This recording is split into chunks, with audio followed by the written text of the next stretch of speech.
As promised, in this presentation, we will talk about remedies for 10 church growth pathologies or diseases. It's important for us to know what diseases our churches might face. It is equally, if not more important, for us to know how to treat the unhealthy states and prescribe remedies. Now, in this session, you will learn the following. First, we will review each of the definitions of the 10 pathologies on the same slides as we suggest remedies. Then we will suggest remedies for these church pathologies. Last, I will provide some suggestions or describe possible remedies for church pathologies. Now let's focus on how to cure these diseases, for indeed it's one thing to see the symptoms, make a diagnosis. It's something else altogether to have a remedy for these sicknesses. Many churches need to face the fact that they need to be revitalized. The remedy that many churches need to go through is a revitalization process. Church revitalization is the intentional and strategic efforts to revive, renew, or reinvigorate a local church that may be facing decline, stagnation, or challenges in fulfilling its mission. This process is undertaken to breathe new life into the congregation, enhance the effectiveness, and ensure its continued relevance within the community. The need for church revitalization can arise from various reasons, including the 10 unhealthy categories we will now investigate. What is ethnic-itis? You may remember it's an island of one kind of people in a sea of another kind. This is the definition of this disease. As we look at remedies, remember that these are just suggestions that I'll offer here. They're not definitive. There may be other ways to deal with this malady and the others that I'll be sharing with you, but I offer several possibilities in the following slides. What are some of the suggested remedies? Well, the church could make a transition to reflect the makeup of the surrounding neighborhood, intentionally doing it. That is, to become a diverse and mix of the people who call the community their home, despite the fact that they don't look like us. This would require a knowledge of the demographics of the area. For example, if the community contains a large number of Hispanics, the church could ask, how could we minister to that population with respect for their culture and a desire to see them become believers in Jesus Christ? The goals should be to have a congregation composed of the ethnic groups that surround the church. In addition to that, the staff could also make an intentional transition to reflect the community demographics. That is, instead of having an all-white staff, perhaps there could be a plurality of different ethnic pastors in leadership roles. I have witnessed this in a few congregations. Another possibility would be to give the property to another congregation that does reflect the neighborhood around. Or perhaps they could become a multi-ethnic church in terms of property use. That means there would be more than one ethnic group meeting in the church facility. That would mean that logistical issues such as meeting times and the assignment of worship space would need to be considered.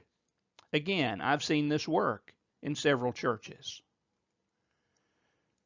They could relocate, that is, sell their property and move to a location that matches the makeup of the church. Perhaps they could move closer to those people who drive back on Sundays. You remember we talked about the fact that members will sometimes drive back as long as their kids are with them. But soon after their child graduates or moves out of their home, these members have a tendency to find churches closer to where they live. So they can sell the property and move to where the core of the members live. If ethnic-itis is terminal, as C. Peter Wagner has suggested, then it is essential that the church solve this issue, or it will die. Number 2 is ghost town. It's defined as a rural or small town church running out of people. In this case, it is, in fact, that the community is leaving the town and the church behind. This can happen when a military base closes, or a major factory or manufacturing facility closes, or a catastrophe destroys the community, and it's hard to rebuild it. In these cases, the economy is devastated and the town is left for more appealing places to live. Here are some potential remedies. Target the remaining residents and make a concerted effort to reach those people with the gospel of Jesus Christ. Another suggestion might be to use bivocational or lay pastors to maintain what is left of the congregation. It could be that the only solution is to allow the church to move toward a natural death with dignity. There are approximately 12.5 churches that die every day in the United States of America. Another possibility would be for the church to merge with another, stronger congregation that has resources of both money and people that can make a difference. Another possibility is to relocate. People blindness is when the church is oblivious to differences that exist in the community. Here are some remedies. Cultural differences can be celebrated. If you happen to be in a Hispanic community, it would be perfectly natural to share some of their celebrations with them. For example, Cinco de Mayo, or perhaps the National Hispanic Heritage Month, which is celebrated from September the 15th to October the 15th every year. This could be a time to recognize the contributions and influences of Hispanic people. Participation in these celebrations might provide opportunities for evangelism. Another suggestion would be to provide ministry and programming options targeting this particular group, discover their needs, and program to meet them. Minister to ways that would be meaningful for each group. And then a final suggestion would be to attempt to remove cultural barriers to the gospel. Evangelism is the bottom line. We want to reach people for Christ regardless of their background, regardless of their skin color. You could remove some of these cultural barriers and earn the opportunity to present the gospel. Number 4 is biblical blindness. It's defined as a failure to believe or adhere to major biblical tenets or doctrines. Perhaps it's not just believing wrong things, but also not acting and behaving according to those beliefs that we have. Now, there are some remedies that we can suggest. Preaching is a great remedy, and it could apply to each of the pathologies we are examining. When the church and the pastor have a deep commitment to the biblical doctrines of Orthodox Christianity, growth can happen, and preaching is a way to communicate those doctrines. Then small group Bible studies is another remedy. Another way to help remove biblical blindness is an emphasis on systematic discipleship. My last suggestion is to buy into short-term mission trips. These opportunities can help participants begin to see the importance of the power of the gospel of Jesus Christ when lives are changed in a new culture. Number 5 is koinonitis, or the holy huddle. What are some of the remedies for this particular pathology? One would be to introduce outreach evangelism programs to counterbalance the extreme inward focus of koinonitis. Our churches need to recognize that they don't exist for their members only, but for those who are far away from God or who have never heard of the gospel of Jesus Christ. So, we should implement outreach evangelism programs such as community service projects, neighborhood block parties, sports ministries. Online media outreach utilizes websites, social media platforms, and online content to share the message of Christ and the church, conduct virtual services, and engage with a wider audience. There are so many ways to go beyond our four walls.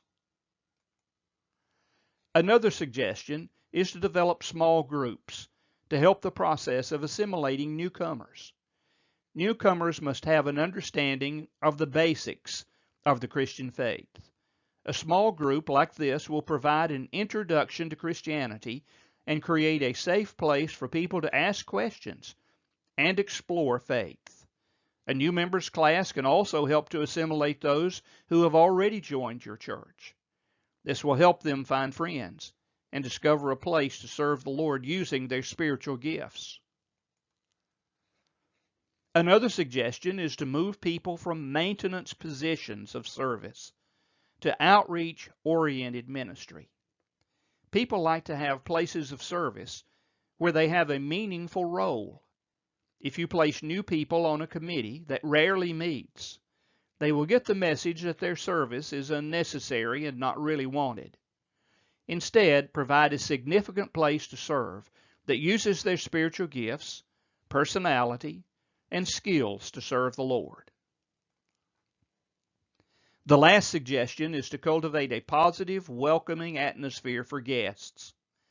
Every guest, when they come into our parking lots, should be welcomed and greeted, and that greeting should continue into the small group classroom or to the worship center.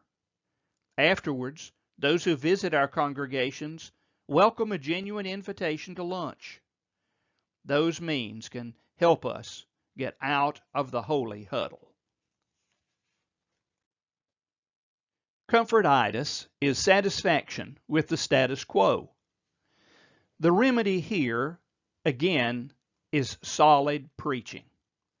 As I mentioned, this is a great place to start when combating any of the diseases we discuss. Demonstrate the history of non-growth.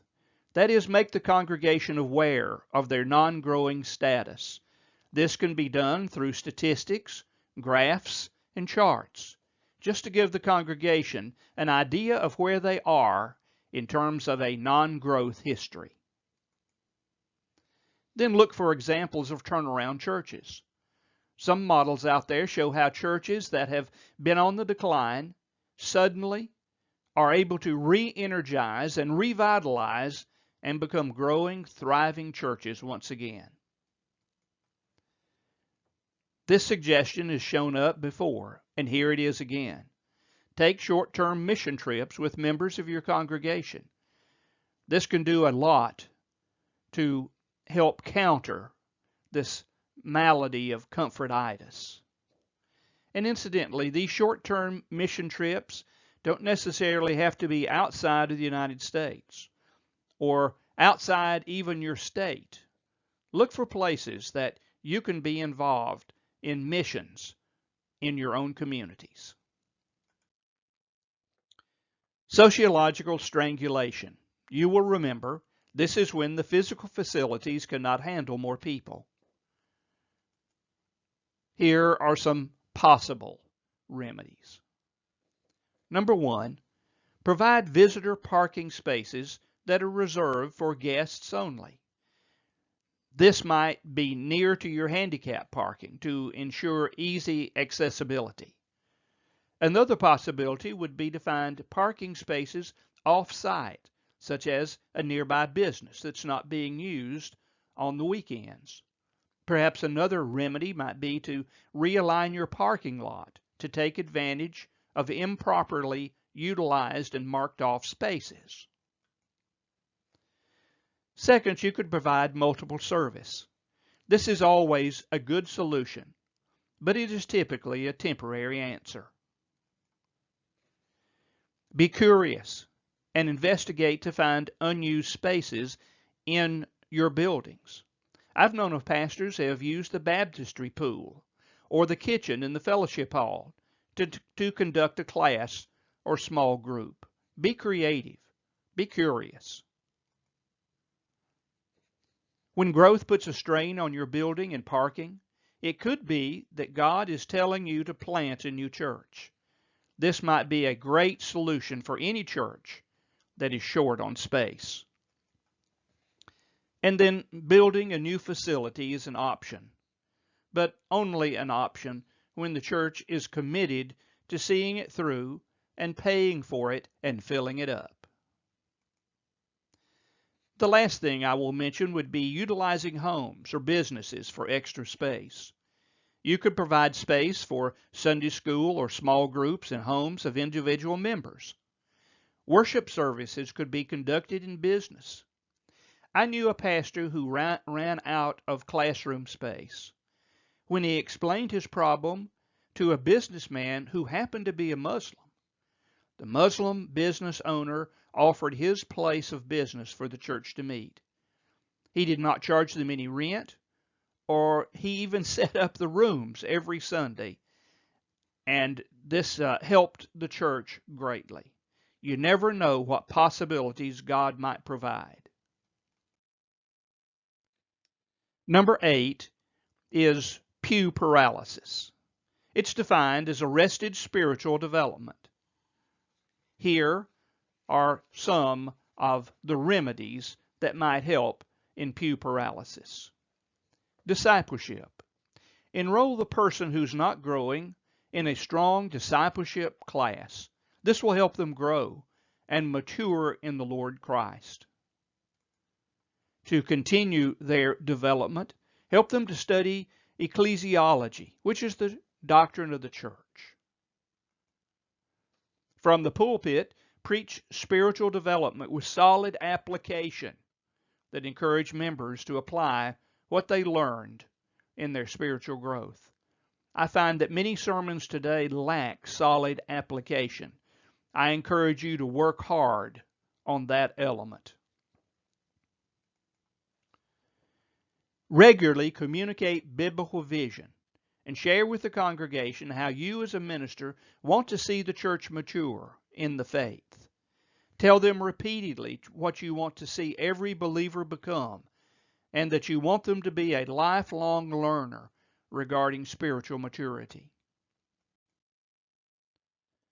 Number 9 is stepping stone pastors.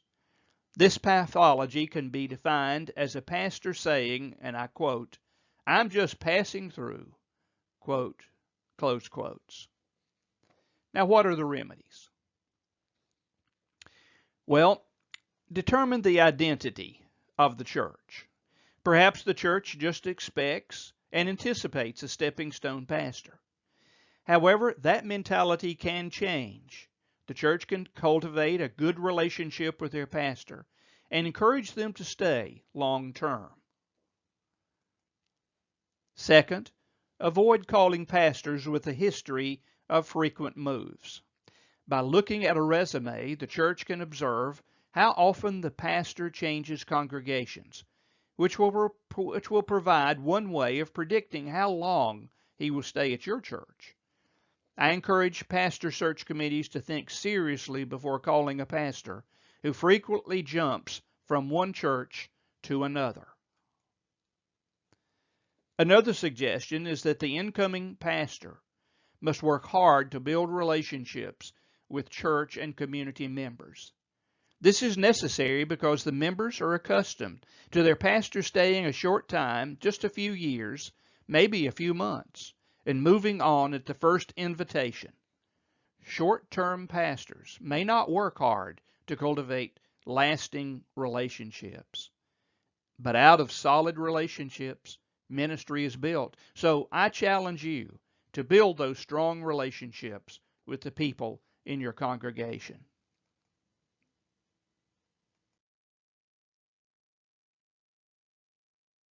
Now we come to fundingitis. It is defined as conflict on how to allocate and spend money. There are some remedies.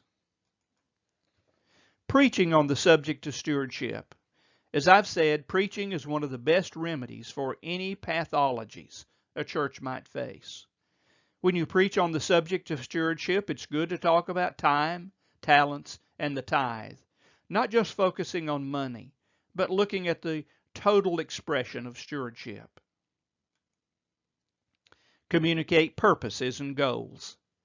A pastor should communicate the vision of the church often.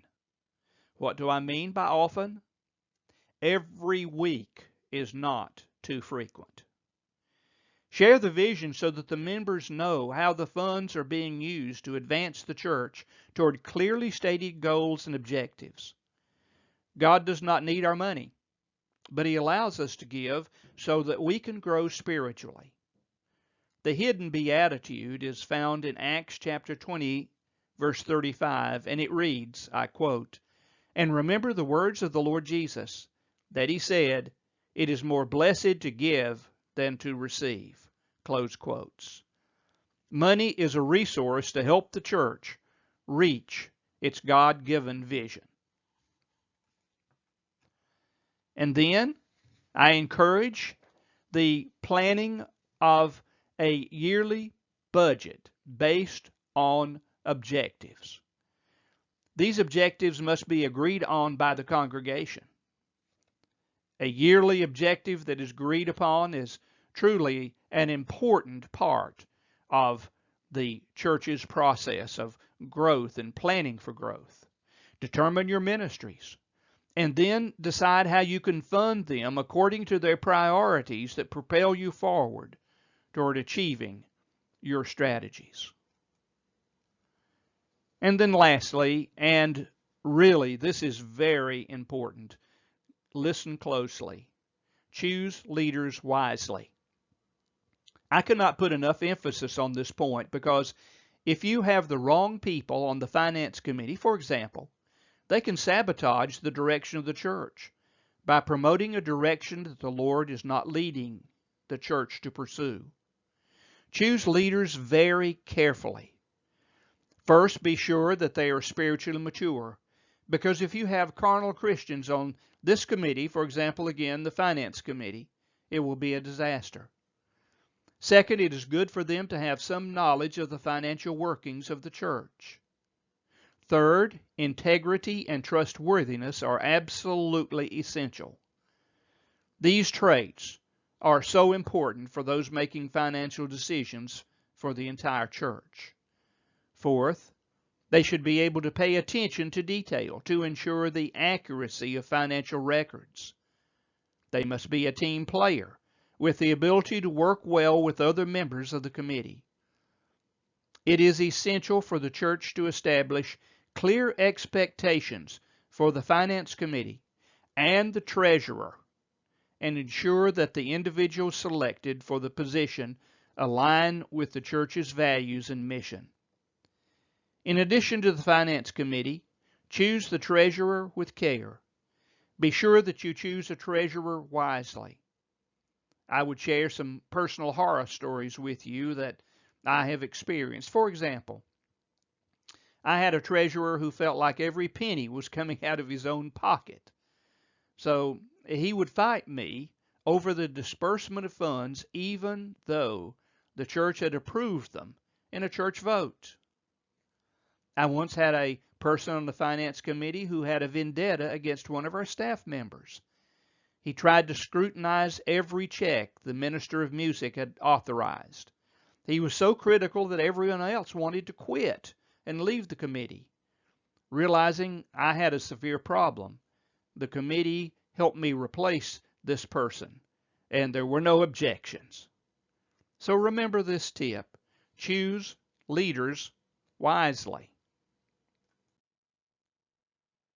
To conclude this lesson, let's review the 10 pathologies that sometimes reflect the congregation. Number 1, ethnic-itis. This is the "you're not like us" malady. Number 2, ghost town. It's a rural or small town church that's just running out of people. They're losing members and they're unable to replace them. Number 3 is people blindness. The church is oblivious to differences that exist in their own community. Number 4 is biblical blindness. This is the theology which is flawed. Number 5 is koinonitis, which means we are in our holy huddle and we exclude others. Then comfortitis. Comfortitis is satisfaction with the status quo. Sociological strangulation. That means the physical facilities cannot handle more people and growth stops. Number 8 is pew paralysis. This means that the members are not growing in the Lord. Then number 9, the stepping stone pastor. Oh, I'm just passing through, he might say. This describes the pastor who is temporary, who will not stay very long in one church. And then last in this review is fundingitis, which can result in conflict over how money is spent. Now that you know some church diseases, I encourage you to be on the lookout for the signs of an unhealthy congregation. You can now name the malady, and I have given you a few remedies for the pathologies. I trust that they will help you should you ever need them. This ends this presentation.